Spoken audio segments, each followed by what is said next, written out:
1915 December மாதம் 10 அன்று Balram Munger என்ற சாய் பக்தர் தாம் ஷீரடி போவதாக கூறினார்.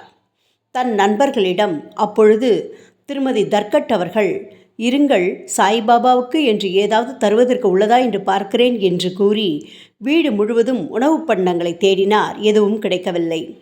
பாபாவிற்கு நிவேதனம் செய்யப்பட்ட ஒரு பெரிய பேடா, அதாவது பால் கேக் மட்டுமே இருந்தது. அதை அவரிடம் கொடுத்து சாய்பாபாவிடம் சமர்ப்பணம் செய்துவிடும்படி கூறி அனுப்பினார். பல்ராம் பால் கேக்கை கொண்டு வந்து ஷீரடியை அடைந்தார். ஆனால் மசூதிக்கு வரும் அவசரத்தினால் விடுதியிலிருந்து புறப்படும்போது பால் கேக் கொண்டு வர மறந்துவிட்டார்.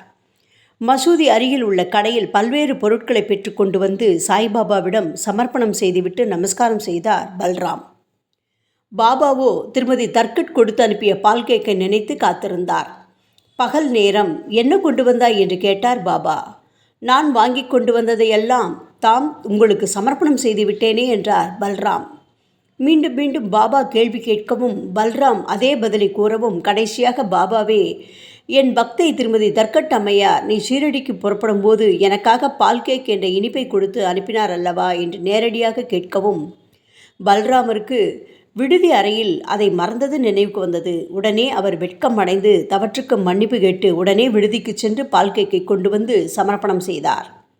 சாய்பாபாவிடம் பக்தை கொடுத்த உணவை பெற்றுக்கொண்டு உண்டு மகிழ்ந்தார். அதை ஒரு பக்தை கொடுத்ததை மறந்து மற்றொரு பக்தர் அந்த பாவத்தை பெற்றுவிடக்கூடாது என்று நினைத்தார் போலும். அதனால்தான் அவரே மனமிறங்கி வந்து அதை பெற்றுக்கொண்டு உண்டார் போலும். ஓம் சாய்ராம்.